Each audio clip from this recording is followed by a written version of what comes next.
Olá, amigos! Bem-vindos a mais um Mundo para Iniciantes. Hoje nós estamos aqui com a Grażyna, em Varsóvia, na frente do Museu Polin.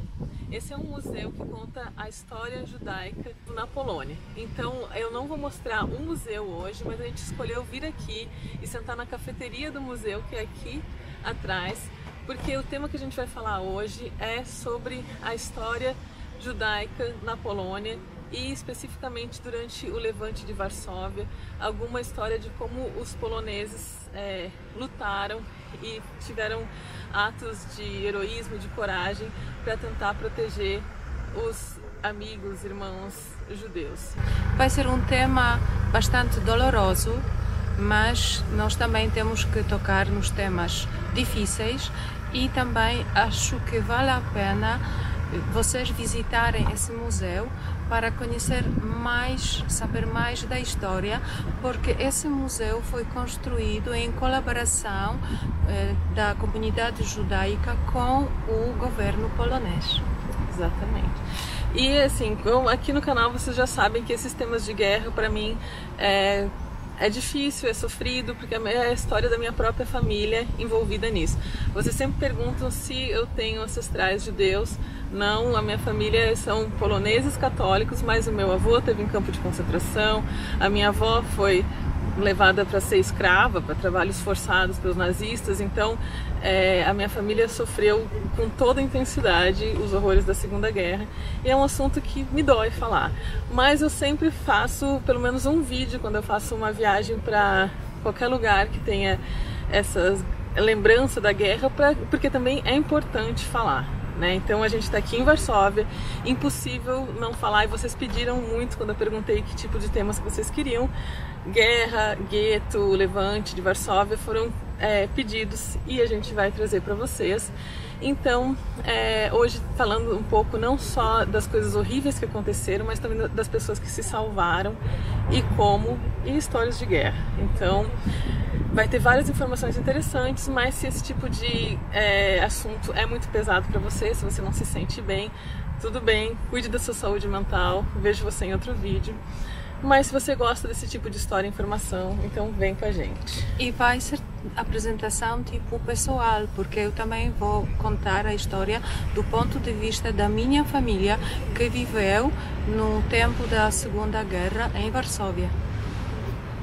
O museu abriu em 2015 e chama-se Polin porque a lenda diz que quando os judeus chegaram ao território da Polônia, foi há séculos, ouviram um pássaro a cantar Polin, o que na língua judaica significa descanse aqui, e ficaram aqui durante séculos vivendo no território da Polônia, ao lado dos poloneses, e esse é um exemplo de convivência pacífica, de convivência de duas sociedades que viviam em harmonia, enquanto foram expulsos de outros territórios na Europa.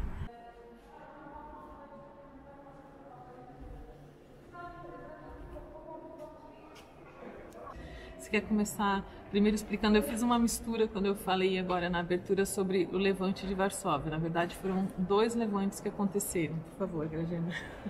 Não, eu vou, cronologicamente, vamos chegar a tal ponto. Só apenas essa correção que a Ana fez agora. Esse museu foi construído em 2015 no terreno onde havia o gueto. Temos que nos lembrar que a guerra começou aqui na Polônia em setembro de 1939 e a Polônia foi atacada pelo exército nazi e depois, aos meados de setembro, pelo exército russo, de dois lados. No ano seguinte, 1940, foi criado foram criados em várias cidades da Polônia os guetos. Um deles era de Varsóvia. O que era um gueto? Um gueto era uma área cercada onde viviam somente os judeus. Não podiam sair dessa zona cercada, tinham que usar as braçadeiras com a estrela Davi para serem logo identificados sendo judeus. Então era um bairro que já existia, eles não construíram um gueto novo, eles cercaram várias quadras, né? Uma área bem grande, e todos os judeus foram sendo transportados lá para dentro. Primeiro com a desculpa de que era para a própria segurança deles, e depois as verdadeiras intenções foram aparecendo. Né? Isso. E o número das pessoas no gueto ia aumentando porque chegaram judeus novos de outras partes da Polônia e não só, e com o passar do tempo as condições de vida eram cada vez mais precárias. Eu não sei como eles conseguiam viver aqui, os judeus, e os poloneses, observando por fora a vida, muitas vezes dos amigos deles, tentaram ajudar, e eu daqui a pouco vou dizer qual foi a forma de ajuda. Obviamente, nada é branco, branco, preto, preto. Em cada sociedade há pessoas boas, há pessoas más. Agora, a interpretação da história é importante saber o que vamos sublinhar, em que nos vamos concentrar. Nós aqui, no nosso programa, no nosso episódio de hoje, vamos nos concentrar somente nas pessoas heróicas, nas pessoas que ajudaram os judeus, porque acho que vale a pena guardar na nossa memória as atitudes humanas. Então, eu queria falar sobre uma das personagens incríveis, a senhora Irena Sendler, que foi uma enfermeira, e ela fazia parte de uma organização polonesa organização que se chamava Żegota, que ajudava os judeus que viviam no gueto. Qual foi o trabalho dela? Ela, por exemplo, trazia de forma escondida vacinas, trazia medicamentos, trazia comidas para as famílias judaicas. E por quê? Porque antes da guerra ela tinha uma amiga mais próxima que era judia. Então, nós temos que estar conscientes que havia sempre relações entre os poloneses e os judeus que viviam na nossa sociedade, e esse museu é a prova viva dessa convivência amigável entre as duas nações. Que nem você falou na abertura do vídeo, uma convivência de séculos, na verdade. De séculos. Os judeus se estabeleceram na Polônia depois de buscar um local na Europa onde eles pudessem ter paz e ser felizes e viver, e depois de andar por vários lugares acabaram escolhendo a Polônia e foram muito bem recebidos pelo rei polonês naquela época e ficaram aqui durante muito tempo. Então, esse museu onde a gente está agora, eu pesquisei online, eu vou botar para vocês todos os links aqui na descrição do vídeo, então se você quiser saber mais sobre qualquer coisa que a gente falou aqui, vai estar tudo linkado na descrição. Tem vários vídeos sobre a Irena Sendler, sobre o que ela fez. Ela foi indicada para o Prêmio Nobel e infelizmente ela faleceu logo depois. Eu acho que foi no ano que ela perdeu para o Obama, né? O Obama acabou ganhando o Prêmio Nobel naquela época, mas ela foi indicada, e por tudo que ela fez pela vida dela, né? E eu também eu vi que ela era... O pai dela, ele já era um médico que atendia pessoas em necessidade e atendia várias pessoas pobres, inclusive da comunidade judaica, e começou a tratar eles pela febre tifoide e acabou se contaminando e faleceu. Então, naquela época, antes da guerra, a comunidade judaica se reuniu para oferecer para ela e para a mãe dela apoio financeiro, se elas precisassem, por tudo que o pai dela fez pela comunidade. E elas falaram que estavam bem, que não precisavam de ajuda e agradeceram. E depois disso, a Irena ainda casou com um judeu mais tarde, e tinha os seus amigos, tinha suas amigas. E depois, durante a faculdade, ela estava na faculdade na época que começou essa movimentação nazista e essa coisa de... Porque não foi assim uma coisa de um dia para o outro, né? Assim, começou meio que devagar, com propaganda nazista, e segregando os judeus, dificultando a entrada deles na universidade. Então, naquela época, ela ainda foi chamada na faculdade e eles meio que não, eles totalmente falaram para ela que ela ia ser acusada de ser interessada pelos costumes judeus. Tem uma palavra para isso, acho que é judófila, ou algo assim, judófila. Então ela recebeu uma advertência por ser judófila, que é uma pessoa apaixonada pela cultura judia, pela cultura judaica, e por causa disso ela foi avisada que se ela continuasse com esse comportamento de gostar tanto de judeus, ela seria expulsa da universidade. E já naquela época, no documento, eles recebiam um carimbo de confirmando que você não é judeu, sabe? Tipo, essa pessoa tá tudo bem, ela não é judia.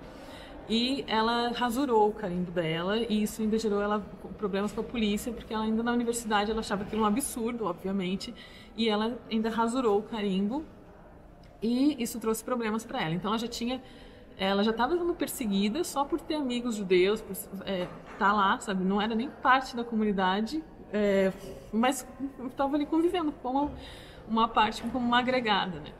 Então, e ela, na época que começou o gueto e eles fecharam os judeus, como ela já trabalhava com saúde, ela conseguiu esse emprego de enfermeira e ela ia levando o que eles precisavam lá dentro, tentando trazer os amigos dela para fora. E isso começou assim uma longa história de ajuda e de assistência. E isso vale a pena mencionar como essa história, o trabalho dela, esse heroísmo dela saiu à toa.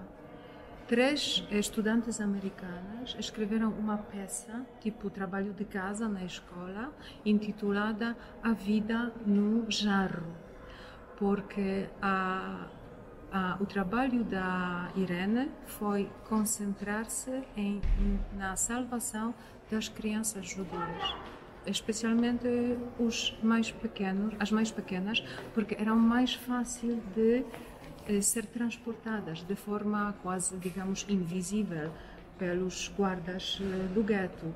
Então, como ela salvava essas crianças, ela colocava nos sacos, colocava nos carrinhos entre os tijolos, e transportava pela fronteira do gueto, porque havia uns buracos escondidos. Por exemplo, um buraco saía do lado, digamos, ariano, porque chamava-se lado ariano, não judaico, que a saída dava para o tribunal em Varsóvia, por exemplo. Então, ela, para vocês tiverem uma ideia, ela e as colaboradoras dela salvaram cerca de 2.500 crianças judias. E por que a vida nos jarros? Porque ela guardava as informações sobre a identidade das crianças nos jarros e depois colocava esses jarros na terra, escondidos, para depois da guerra alguém tirar esses jarros e dar a identidade própria às crianças salvas. Porque cada criança que ela resgatava, para a criança sobreviver, ela dava um nome cristão para ela, ensinava como rezar, como as orações cristãs, se essas crianças fossem questionadas, se alguém desconfiasse que elas eram judias e quisessem ver se elas sabem rezar, ou se elas foram criadas católicas, cristãs, que era aqui na Polônia, naquela época, não tinha como você dizer não tenho religião, sabe? Ou você era cristão ou você era judeu. Então, eles tinham que agir como se eles fossem cristãos, tinham nomes cristãos, mas ela não queria que elas esquecessem o seu nome real, a sua identidade. Então, ela colocava o nome real da criança, o nome que eles deram e onde que essa criança estava. Então, isso era um documento muito perigoso de ser encontrado, né? E mesmo quando ela foi presa e torturada pelos nazistas, que a gente pode imaginar que é uma coisa que não deve ser fácil, né? Porque já não era... Os caras eram especialistas em torturar, matar, destruir. Ela foi torturada 2 vezes, foi espancada, quebraram as pernas dela e ela não dedurou ninguém, nenhum companheiro que ajudava a salvar as crianças, não falou o nome de nenhuma criança. Então é uma mulher assim excepcionalmente forte e com uma cabeça muito centrada no que ela era e no que ela queria e, né, na missão dela. Então, mesmo assim, ela sobreviveu e ela foi condenada depois dessa tortura, ela foi condenada à morte. E eles estavam levando ela para ir para o paredão, ser morta no paredão a tiros. Só que o pessoal da organização dela conseguiu um dinheiro com a ajuda de organizações judaicas internacionais e com esse dinheiro eles subornaram os soldados nazistas que estavam levando ela para o paredão e eles deixaram ela fugir a caminho da morte, no dia que ela ia morrer. Então é uma história impressionante. E mesmo assim, vocês acham que ela se assustou, fugiu, foi para outro país? Não, ela continua exatamente na mesma cidade, fazendo a mesma coisa, mas agora no submundo, não mais assim aparecendo para os nazistas, mas fazendo esse transporte de crianças, escondendo as crianças, e continuou até o fim fazendo isso sem se intimidar. E depois da guerra, ela recebeu o título Justa entre as Nações, concedido pela Fundação Yad Vashem. E aqui nesta zona onde nós agora estamos sentadas, há uma rua com o nome dela para dar homenagem a essa mulher extremamente corajosa, extremamente humana e uma mulher grande. Porque é preciso também mencionar que não só ela foi condenada à pena de morte. Vocês têm que imaginar que qualquer ajuda, tipo oferecer um copo de água, uma fatia de pão, por um polonês a um judeu, um polonês era ameaçado com a pena de morte. Então não eram brincadeiras.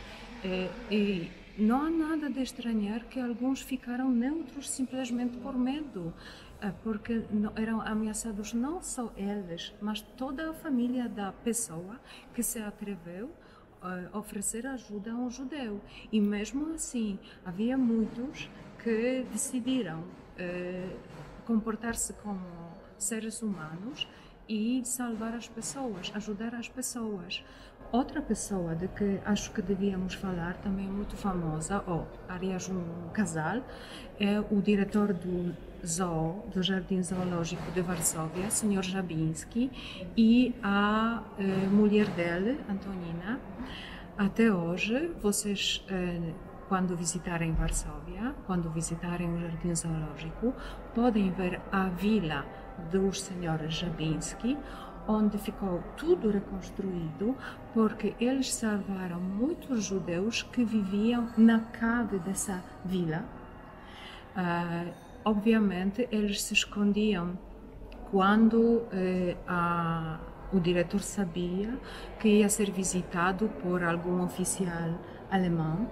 Nessa altura, a mulher dele, sentada ao piano, tocava uma melodia muito especial, uma área de uma ópera. Então os judeus se escondiam para evitar esse perigo de serem descobertos. Então, mais um exemplo de um heroísmo ímpar. Esse também é a história contada no filme O Zoológico de Varsóvia, que várias pessoas me pedem para comentar também. E que quem sabe um dia a gente faça um vídeo só sobre isso, mas que também é só mais um exemplo, não era foi um exemplo maravilhoso, mas ainda existem outros exemplos de outras pessoas que ajudaram. Então, eu vou colocar aqui na tela para vocês verem. Eu encontrei na internet, ainda existem alguns cartazes nazistas que eram colocados pela cidade. Como eu falei, tudo que a gente está falando está aqui na descrição, é tudo muito fácil de verificar essas histórias, essas pessoas, mas eu vou colocar aqui na tela para vocês verem os cartazes que eram colocados avisando, assim, ó, se você ajudar um judeu, não só você vai ser exterminado, mas toda a sua família também. Então, às vezes é uma coisa que é interessante pensar, né? Como que você se comportaria nessa situação? Porque às vezes arriscar a própria vida, algumas pessoas são tão heróicas que a vida delas importa pouco. Tipo a Irena, o que importa é a causa, o que elas querem conquistar. Mas quando começa a ameaçar a sua família também, muitas pessoas deixariam de fazer o bem, fazer a coisa certa, porque não teriam coragem de colocar os filhos em perigo, por exemplo. Você que é mãe, a Gražiana é mãe, muitos da nossa audiência que tem filhos, tem marido, você faria alguma coisa que poderia levar à morte de seus filhos? Ou você preferiria, tipo, fingir que não viu? Ou você teria tanto medo assim? A gente, hoje em dia, quando a gente está numa situação de paz, de liberdade, quando a gente tem acesso a tudo, é muito fácil a gente falar sobre coisas que aconteceram durante a guerra. Mas quando a gente pensa na situação, numa situação de guerra, numa situação extrema, e se coloca no lugar, é difícil pensar que tipo de pessoa será que eu seria, não é mesmo? A minha família teve em campo de concentração, o meu avô teve em campo de concentração porque ele ajudou um soldado americano. Ele viu o soldado descendo de paraquedas, ele podia ter ido para o outro lado, mas ele correu para ajudar. E ele acabou indo para um campo de concentração. Ele não morreu no campo de concentração, mas ele passou anos lá, teve tipo traumas horríveis que ele nunca nem conseguiu falar direito sobre isso com a gente. Mas ele escolheu ajudar. E então muitos poloneses estiveram em campos de concentração, foram mortos, foram perseguidos. A própria família da Gražiana, como ela falou, também sofreu a guerra, como todos os poloneses que estavam aqui. Sim, o meu pai era criança quando começou a guerra e o pai dele foi mobilizado e lutou na guerra, quer dizer, o meu avô, que depois trabalhou no campo forçado, em trabalhos forçados, assim se diz, Sim. Na Alemanha. Depois ainda vamos contar como se desenvolveu a história, porque em breve vamos dar um passeio e vamos filmar um lugar que se chamava Umschlagplatz. Foi um ponto de partida dos judeus para o campo de concentração em Treblinka e Majdanek, porque em 1942 os alemães acharam que no gueto vivia muitos judeus, que a área estava superlotada, então começaram a ação de liquidação do gueto. Foi em julho de 42. E quando se fala dessa atividade horrorosa, lembramos-nos logo de Korczak, um professor, um grande criador de programas de educação para crianças. E provavelmente vocês já ouviram falar das histórias dele, da atividade dele. Ele era diretor de uma casa para crianças órfãs e ele acompanhou essas crianças a esse ponto de partida e foi com essas crianças pelos quais ele era responsável, foi a Treblinka para morrer com eles, para também estar sempre com eles até o último momento. Então, em breve vamos mostrar os acontecimentos, as pedras que eram testemunhas do que aconteceu em 42. O monumento que Ana mostrou no início é um monumento que comemora o levante do gueto em 43, em abril de 43, quando no gueto já viviam apenas uns 50 mil. Apenas, porque no momento quando essa área estava superlotada, viviam uns 450 em poucas quadras. Era um lugar grande, mas não era um lugar para abrigar 450 mil pessoas. É toda a cidade maior do que a cidade onde eu cresci, em Criciúma, na Santa Catarina. Eu imagino toda a minha cidade condensada em meia dúzia de quadras. Todo mundo vivendo junto na miséria, né? É chocante. E quando eu fui lá no museu do Schindler, lá em Cracóvia, da lista de Schindler, eles têm ainda fotos e registros de que quando eles começaram a liquidação do gueto, os soldados nazistas eles eram tão cruéis e tão horríveis com os judeus que nos muros que cercavam o gueto, eles fizeram a parte de cima dos muros como se fossem lápides. Então eles tiveram a crueldade de ainda construir como se eles estivessem vivendo dentro de um cemitério, porque na verdade eles já estavam todos mortos, eles estavam só esperando a vez de morrer. Então eles ainda debochavam dos judeus, da situação deles, de que eles estavam sendo exterminados. Então imagina todo dia você estar vivendo num lugar cercado por lápides, assim, sabe? Fizeram a parte de cima como se fosse aquela lápide, ainda com a estrela de Davi e tudo, que é como os judeus fazem as suas lápides, enfim.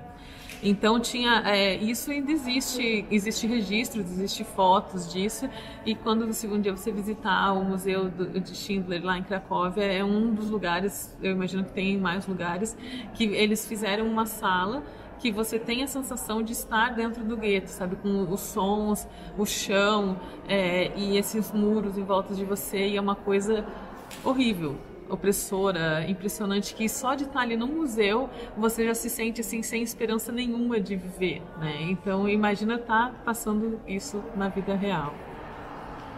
E esse levante em 43 acabou de forma cruel e dramática, e um ano depois começou outro levante de Varsóvia, já do outro lado dos muros, e a Varsóvia também lutou pela independência, o levante apoiado pelo governo no extermínio em Londres.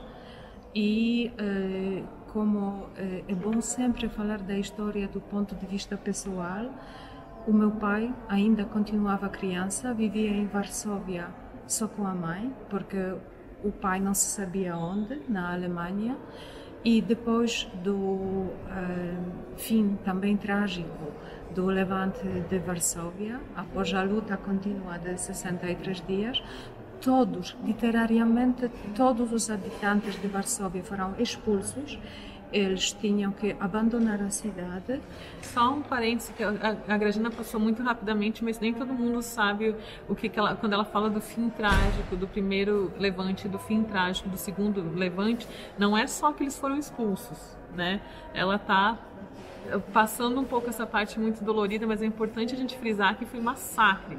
Eles massacraram centenas de milhares de pessoas, inclusive crianças, idosos. Eles mataram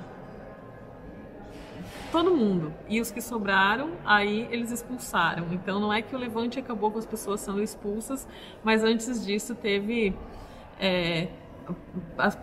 gente sendo metralhada nas ruas, enfileiradas e metralhadas.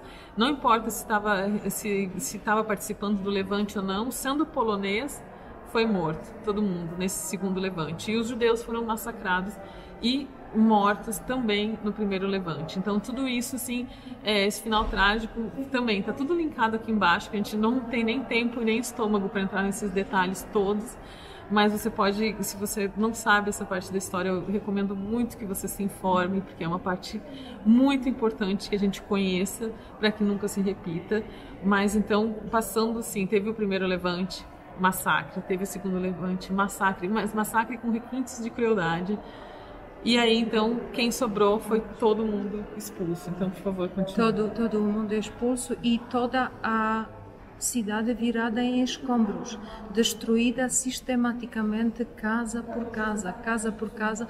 Eu acho que a Ana ainda vai colocar uma fotografia de Varsóvia que demonstra que 90% da cidade foi destruída. Nesta zona ficou apenas uma igreja, que foi um ponto de orientação, a mais alto, para os alemães. Isso impressiona muito, especialmente me toca muito profundamente a mim, porque eu nasci nesta zona, eu fui criada nesta zona.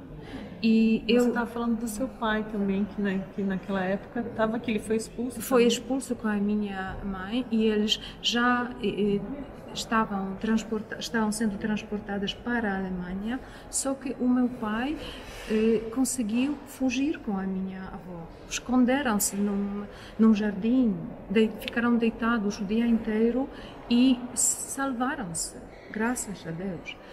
Então, às vezes, faltam-me palavras, porque é um assunto tão doloroso, me toca tão profundamente a mim. E eu peço a desculpa dos que estão a seguir o canal, porque vocês não imaginam como é difícil falar sobre essa história. E ainda vamos mostrar com a Ana outros fragmentos dessa zona. Eu apenas queria deixar vocês com uma pergunta.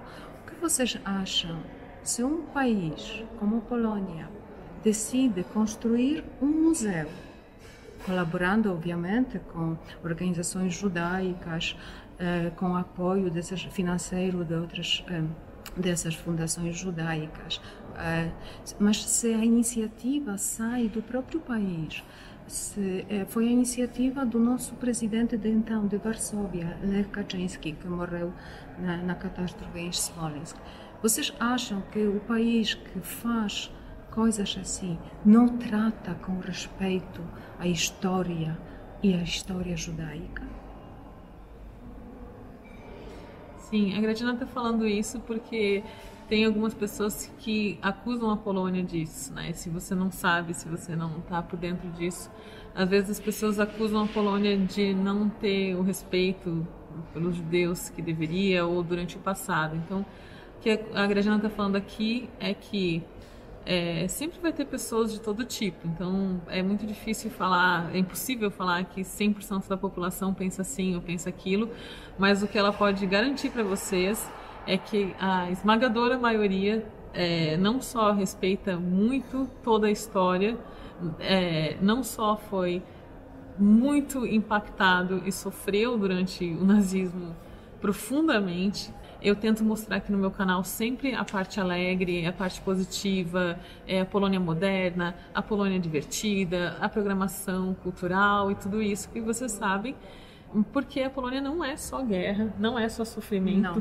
Tem muitas coisas lindas como a gente mostra, mas isso não quer dizer que os poloneses tenham esquecido a sua história, ou que não respeitem a sua história, ou que não respeitem os povos que viveram aqui e que construíram a história polonesa junto com eles. A Polônia não existiu por 127 anos, como a gente já falou várias vezes, e ele só voltou a existir porque por 127 anos foi, assim como os judeus foram também uma nação sem terra, um povo sem terra, os poloneses também, durante 127 anos, não tiveram um chão, não tiveram a liberdade nem de se chamarem um povo, uma nação. Então viveram na clandestinidade por várias gerações e conseguiram voltar a ser a Polônia só porque, por pura força de vontade e por força de caráter de passar para frente a língua e a história